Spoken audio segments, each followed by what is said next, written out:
everyone. Hope you're doing good. Fine.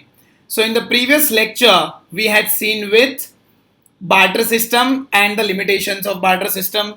चलिए, तो अब इस लिमिटेशन के कारण हम बार्टर सिस्टम लंबे समय तक चला नहीं पाए, जिस कारण से हमें मनी पे शिफ्ट होना पड़ा. तो आज का हमारा टॉपिक रहेगा origin and development of concept of money. चलिए, सो शुरू करते हैं. First will read to simplify procedure of exchange and remove the limitations of barter system, there was a need to introduce a common medium of exchange. So barter system में problem थी कि आपको जो चाहिए वो मुझे नहीं चाहिए, जो मुझे चाहिए वो किसी और को नहीं चाहिए. There was a problem of mutual adjustment of wants. There was a problem of store of value.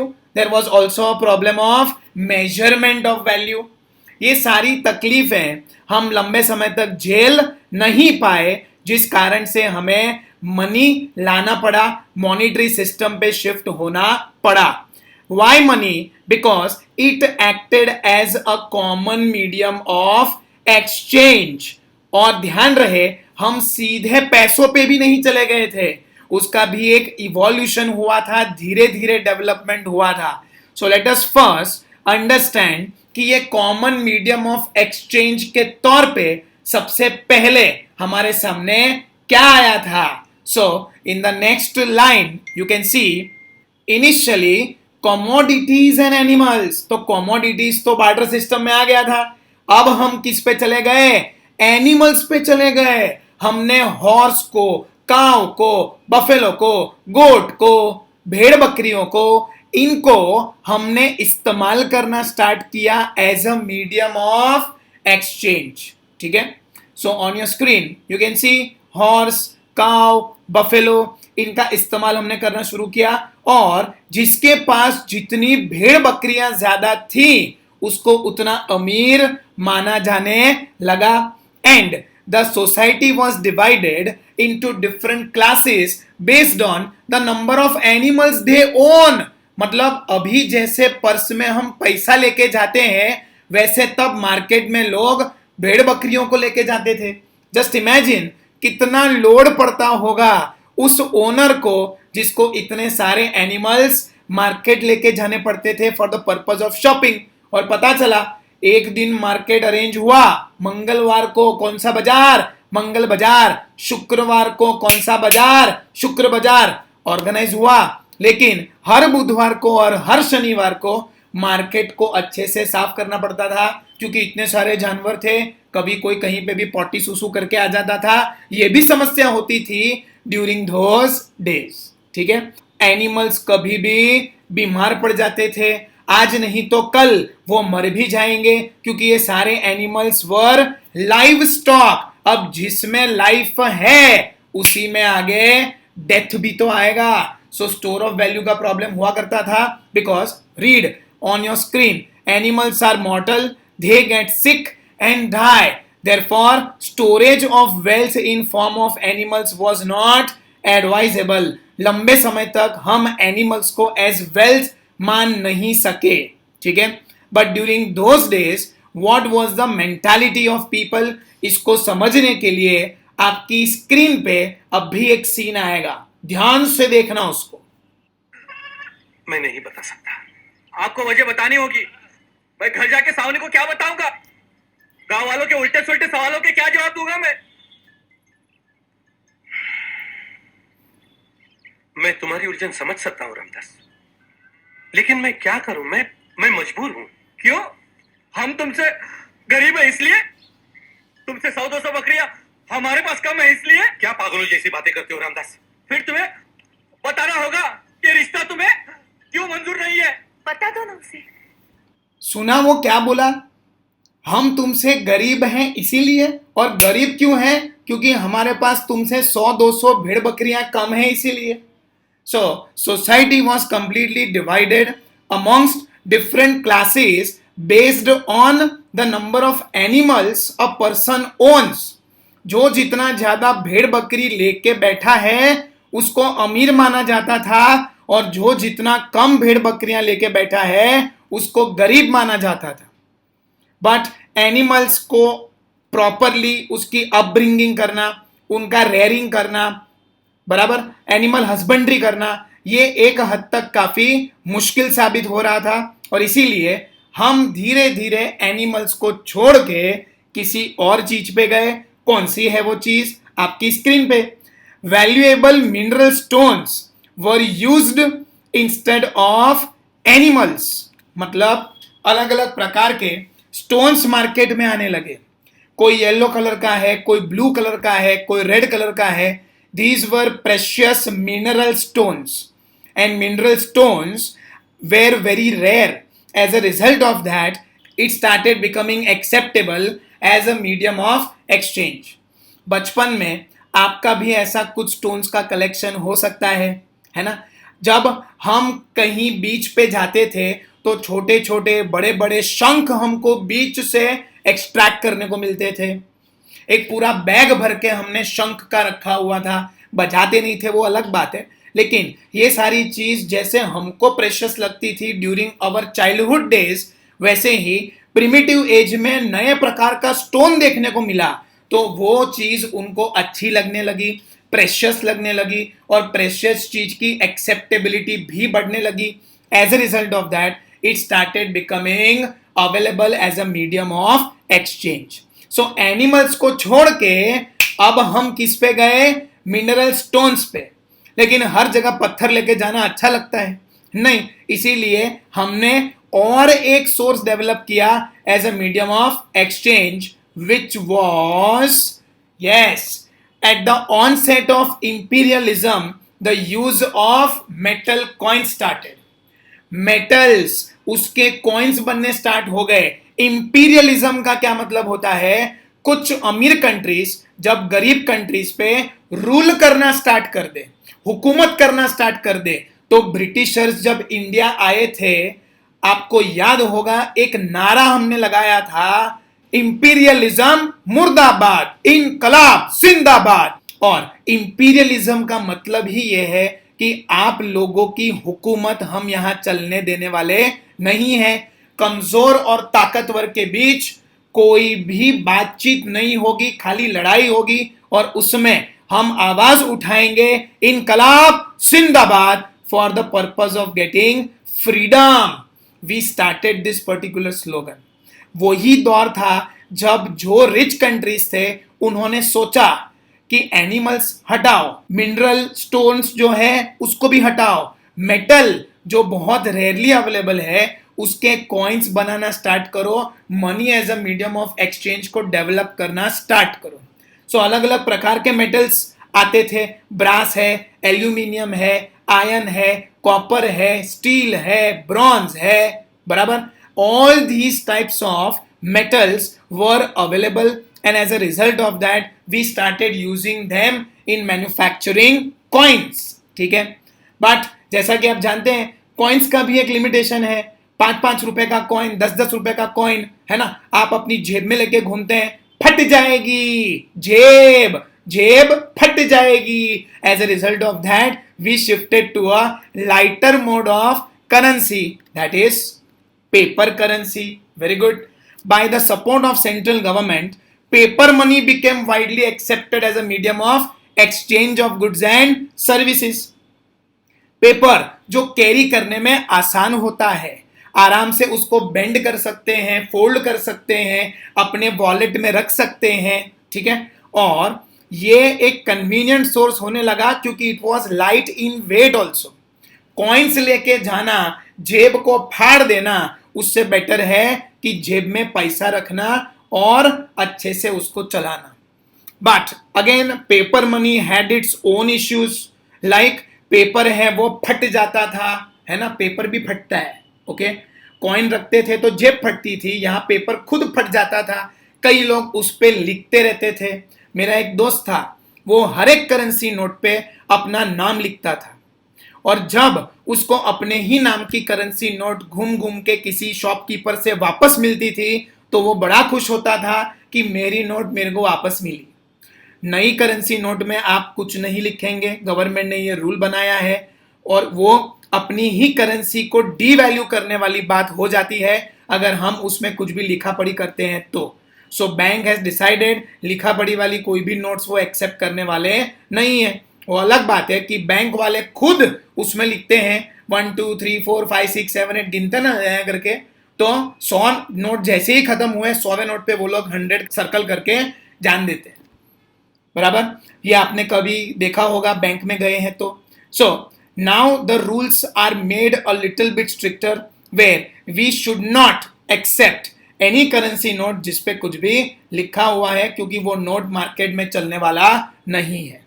Dollar देखो, कभी कोई डॉलर तुमने देखा जिस पे कुछ लिखा हुआ हो? नहीं, क्योंकि वहां के लोग सिविलाइज्ड हैं, अपनी करेंसी की इंपॉर्टेंस को जानते हैं। और हम करेंसी नोट पेपर की बनी है और पेपर पे हम लिखा पढ़ी करते हैं, वैसे हम करेंसी नोट पे भी लिखना स्टार्ट कर देंगे तो भाई चलने वाला नहीं है। ये हमारी करेंसी को ही डीवैल्यू करने की बात हो जाती है। पेपर मनी का एक और लिमिटेशन था, जेब में आप अपने वॉलेट में बहुत सारा पैसा रख के घूम रहे हैं, फिर कहीं पर बैठते हैं तो बैठना भी ऐसे स्लैंटिंग में होता था। क्यों? क्योंकि समझे, क्योंकि आपके वॉलेट में करेंसी नोट इतनी ज्यादा है कि वो बढ़ बढ़ के वॉलेट इतना बड़ा हो गया, वॉलेट इतना बड़ा हो गया है, ठीक है। तो फिर आप सीधे बैठ भी नहीं सकते, आपको ऐसे करके बैठना पड़ता है। सो वो सारी तकलीफ ना हो इसीलिए हम पेपर मनी से कहां शिफ्ट हुए? प्लास्टिक मनी पे। प्लास्टिक मनी मतलब कार्ड, ओके। लिखा है advent of banking system made it easier to transfer and store money, मतलब आप इजीली पैसे को स्टोर कर सकते हैं। अब मान लो कि आप ऐसे बैठे हो, जेब में 100 रुपए लेके, जैसे ही वो अमाउंट बढ़ा 200 500 1000 बराबर 20,000 50,000 ऐसा हो जाता था करेंसी नोट्स में। लेकिन कार्ड है, उस कार्ड की लिमिट 1.5 लाख है। क्या कार्ड की साइज बढ़ने वाली है? नहीं। और इसीलिए आप एक कार्ड में ही बहुत सारा पैसा लोड करवा के चल सकते हो, ऐसा हमने सुविधा निकाला, ठीक है। सो और हम यहां पे भी नहीं रुके। कार्ड के जाने के बाद now we want invisible money, मतलब money which can be easily transferred from one place to another, one bank account to another bank account through what? Electronic medium of exchange, electronic money, invisible money, E money जिसको हम बोलते हैं, net banking से होता है, ई banking से होता है। आप एनईएफटी आरटीजीएस तो देख ही चुके हैं, ठीक है, इससे पैसा ट्रांसफर होता है। So we shifted from plastic money to now invisible money. अभी तक की हमारी जर्नी यहीं तक सीमित है, आगे क्या आएगा अपने को मालूम नहीं है। साला आजकल सब कुछ इनविजिबल है, वायरस इनविजिबल, पैसा इनविजिबल, है ना। इसीलिए आपके एग्जाम में मार्क्स भी इनविजिबल। नहीं, वो नहीं होने चाहिए, ठीक है, वो हम नहीं होने देंगे, मेहनत करेंगे हम, ठीक है। चलिए आगे बढ़ते हैं। तो इसी से बना टाइप्स ऑफ मनी का हमारा ये आंसर, जिसमें सबसे पहले आया था commodity money, that is barter system. Second is animal money, बराबर जो हमने अभी देखा। Then came metal money, then came paper money, then came plastic money, and then came banking money, that is invisible money. ये एक छोटा सा 2 mark या 1 मार्क का क्वेश्चन पूछ सकते हैं कि which are the types of money. So types of money कौन कौन से? Commodity, animal, metal, paper, plastic and banking. इसको लर्न कैसे करना है? तो सीधा सा एक स्टेटमेंट है जिससे आपको ये सारी चीजें याद हो जाएंगी कि पहले हमें क्या करना है, काम करना है। काम करो, फिर क्या बोलो? पैसा पैसा बोलो। काम करो, फिर क्या बोलो? पैसा पैसा बोलो। काम करो, पैसा पैसा बोलो। CAMPPB, C for commodity money, A for animal money, M for metal money, P for paper money, P for plastic money and B for banking money, ठीक है। So origin and development of money की पूरी journey आपने समझी, उसी में से ये आंसर हमको मिला कौन सा? Types of money.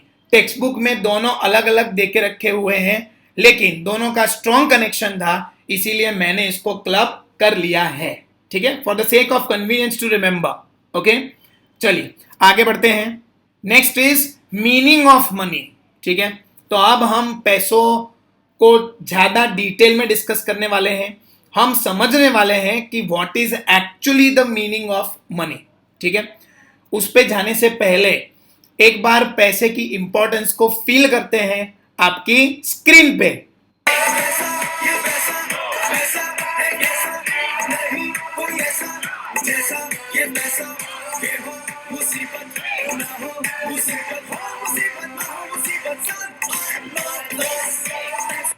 पैसा हो तो भी मुसीबत, ना हो तो भी मुसीबत।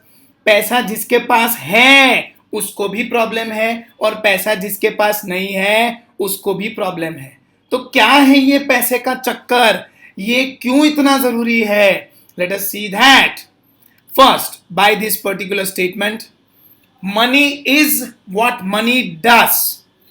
पैसे की पहचान किससे होती है?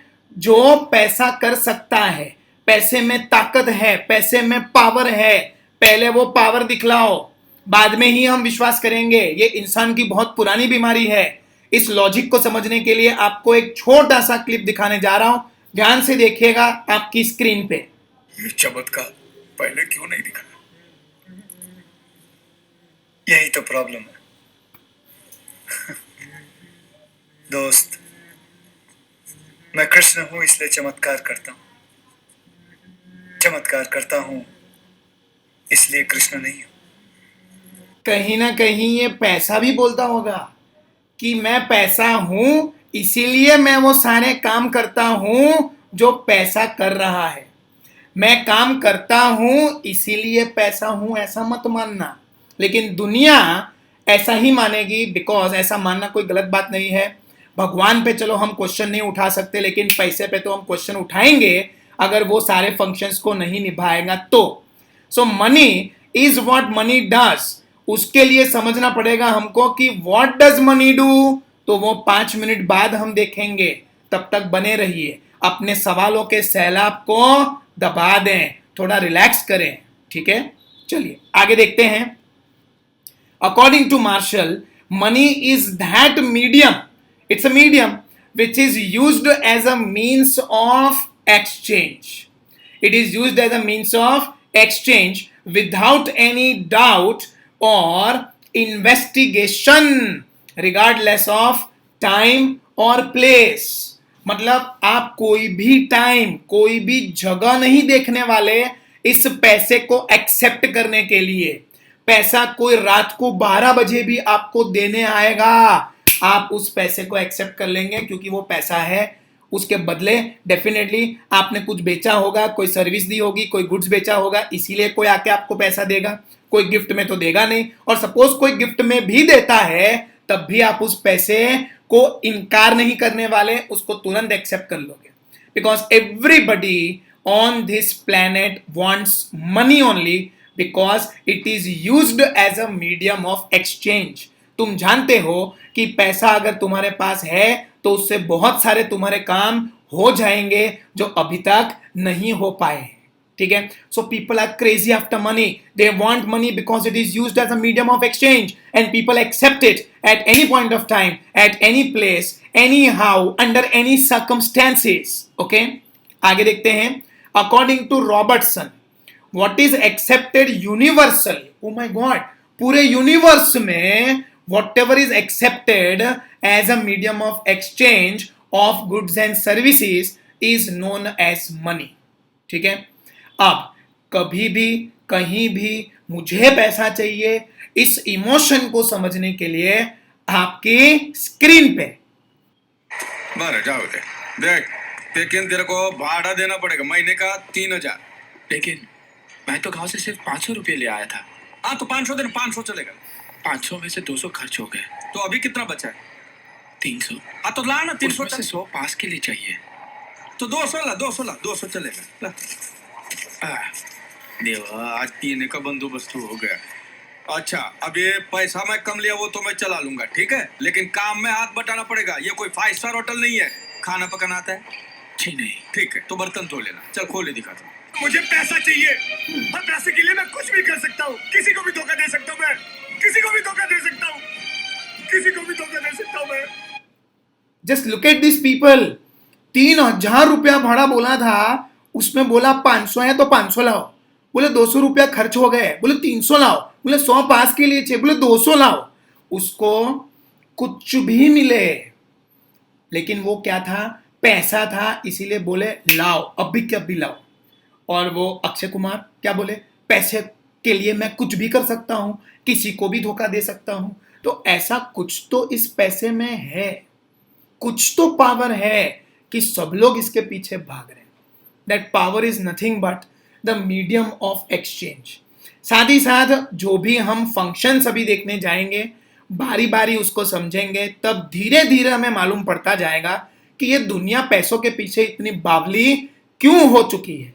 ठीक है, एक शायरी अर्ज करना चाहूंगा, आपकी इजाजत हो तो। बोलो इरशाद। ठीक है। माना कि पैसा खुदा नहीं है, वाह वाह वाह वाह। माना कि पैसा खुदा नहीं है, लेकिन उस ही खुदा की कसम वो खुदा से कम भी नहीं है। ये चलो आगे बढ़ते हैं। Functions of money, let us understand that one by one. Money as a medium of exchange. ठीक है, an individual can spend money to satisfy his present demand and also saves money for future to satisfy the future wants. तो पैसा हमें क्यों चाहिए, क्योंकि हमारी आज की कोई डिमांड है ना, आज रात के पीने का बंदोबस्त हो गया, ऐसा परेश रावल बोला था, present demand. Okay, at the same time he would like to save some money for the future. Anybody would like to save money for the future. क्योंकि जो भी पैसा आपको आज मिलता है ना, आज के आज खर्चा नहीं हो जाता, धीरे धीरे करके खर्चा होता है। किसी सैलरीड इंसान से पूछना, सैलरी आती है 1 तारीख को, है ना, मैसेज आता है बैंक से कि your account is credited with 50,000 rupees. फिर एक मैसेज आता है उसी टाइम पे कि your EMI for house is deducted 10,000 rupees. फिर मैसेज आता है क्रेडिट कार्ड बिल का ऑटो पेमेंट हो गया 13,000 रुपीज। तो 50,000 में से कितने चले गए, 23,000 रुपीज चले गए। फिर आता है school fees amount monthly deducted 2,000 rupees, 25,000 गायब। 20,000 रुपया बीवी ने शॉपिंग करा था घर के सामान के लिए, उसका भी मैसेज आएगा। धीरे धीरे करके हफ्ते में सारी सैलरी कंज्यूम हो जाती है। ये हमारी प्रेजेंट नीड है, प्रेजेंट डिमांड है। इसका ये मतलब नहीं कि वो बेचारा कुछ भी सेव नहीं कर रहा है। 50,000 में से कितना अमाउंट गया था, 10,000, 13,000, 2,000, 20,000, टोटल कितना हुआ 45,000, लेकिन 5,000 वर सेव्ड। अगर ये 5,000 रुपीज वो बचा लेता है तो वो पैसे क्यों बचा रहा है, अपने फ्यूचर की नीड को सेटिस्फाई करने के लिए। फ्यूचर की कौन सी नीड्स होगी वो हम बाद में देखेंगे, पहले लिखा हुआ है वो पढ़ते हैं। Money is used as a medium to satisfy the needs of an individual. Human wants are unlimited and the resources to satisfy them are limited. उन्हीं रिसोर्सेज में से एक रिसोर्स ये कौन सा है, मनी है। खाना पीना, ओके, इस पे खर्चा होता है, कपड़ों पे खर्चा होता है, शादी करनी है उस पे खर्चा करना रहेगा। तो शादी के लिए कई लोग पैसा बचाते हैं कि भविष्य में मेरी शादी होगी, वो खर्चा भी मुझे ही उठाना है, तो मैं इसके लिए अभी से सेविंग्स कर लेता हूं। तो ये प्रेजेंट नीड तो हुई फूड एंड क्लोथिंग, क्योंकि वो नहीं करोगे तो जियोगे कैसे, जियोगे नहीं तो शादी कैसे करोगे। शादी का नीड फ्यूचर का नीड है, food and clothing present need है। मैं आपके पॉइंट ऑफ व्यू से बात कर रहा हूं, ठीक है, मेरी तो हो चुकी है। फिर आगे education of the children, education of yourself, उसके लिए भी आपको खर्चा करना पड़ेगा। ये आपकी प्रेजेंट नीड भी हो सकती है और फ्यूचर नीड भी हो सकती है। प्रेजेंट नीड आपका एजुकेशन, फ्यूचर नीड आपके बच्चों का एजुकेशन, फिर होंगे ना, ठीक है। उसके बाद वैकेशन पे जाना है तो उसके लिए भी मुझे पैसों की जरूरत है। मुझे अलग अलग सर्विसेज को डिराइव करना है, उसके लिए भी मुझे पैसों की जरूरत है। क्योंकि money is accepted as a medium of exchange everywhere, क्योंकि बार्टर सिस्टम में एक लिमिटेशन था, double coincidence of wants, mutual adjustment of wants. अब वो नहीं रहा, क्योंकि गुड्स के सामने गुड्स नहीं है, गुड्स के सामने मनी है, और मनी तो सबको चाहिए ही। पैसों के लिए मैं कुछ भी कर सकता हूं, है ना। So this problem of medium of exchange was solved by money. Double coincidence of wants, mutual exchange of wants, mutual adjustment of wants अब नहीं होगा तो भी चलेगा, क्योंकि गुड्स के सामने मनी है, ये मनी के सामने दूसरे गुड्स मिल जाएंगे। सो मुझे तुम्हारा प्रोडक्ट चाहिए, तुम्हें मेरा प्रोडक्ट चाहिए, अब ऐसी कोई नीड जागने वाली नहीं है। ठीक है, चलिए आगे देखते हैं। Functions of money is continued only. Okay, homework में वापस इस पॉइंट को कॉपी मत करना। Second, money as a store of value. Okay, पैसों में ये पावर है कि वो वैल्यू को बचा के रख सकता है। If you remember, barter system का ये लिमिटेशन था, याद है ना, शर्ट के बाहर वो पेट निकल के बाहर हो गया तो वैल्यू बाहर निकल जा रही थी प्रोडक्ट में से। ऐसा मनी के केस में नहीं होगा। Money will be able to store the value because you store money in the bank. Bank वाले आपको इंटरेस्ट भी देंगे। तो 1 साल के लिए अगर आपने 100 रुपया बैंक में जमा किया तो 1 साल के बाद वो 105 106 होके मिलेगा। सो नो डाउट इन्फ्लेशन के कारण purchasing power is also going to go down, but the fall in purchasing power is compensated by the amount of interest paid by the banks. So what will happen? आपका जो purchasing power था वो intact रहेगा, आपके पैसे की जो value है वो बची हुई रहेगी, और इसीलिए money started being used as a medium which serves the purpose of storing of value also. Value बचा के रखना शुरू हुआ पैसों के आने से। ठीक है, चलिए पढ़ते हैं। During barter system animals were used as a medium of exchange but they were perishable and it was not possible to store the value. फिर लिखा है so money was invented. Fine, we agree.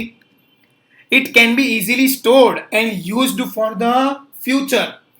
Goods को, animals को store करना थोड़ा सा मुश्किल था, ठीक है, और वो स्टोर करने के बाद भी उसकी वैल्यू का कोई भरोसा नहीं था। ठीक है, साथ ही साथ money can also be used for deferred payment. Money is also used for deferred, that is installment payment. क्या आप commodities का या जानवरों का इंस्टॉलमेंट में पेमेंट कर सकते हो? जस्ट एन एग्जाम्पल, मैं आपको बोलता हूं कि I want to sell you goods, उसके सामने आपके पास जो काउ है उसका आज मेरे को सिर भेज दो। ठीक है, just send me the front portion of the cow which includes the head of the cow. Okay, only that much। जो स्क्रीन पे दिख रहा है खाली उतना ही भेजने का, ज्यादा नहीं भेजने का, क्योंकि मुझे आपको गुड्स उतने ही बेचने हैं। ओके, और आपको भी उतना ही खरीदना है, तो आप खाली काव का पहला हिस्सा है वो मेरे को भेजो, चलेगा? एक बार चला लेते हैं। ठीक है, फिर मैं कहूंगा अब अगर गुड्स चाहिए तो उसका जो सेंटर का हिस्सा है स्टमक, वो आप मुझे दे दो। ठीक है, उसके बाद पिछवाड़ा भेज दो, बाद में मैं इन तीनों हिस्सों को जोड़ के एक पूरी गाय बना दूंगा। ऐसा पॉसिबल है?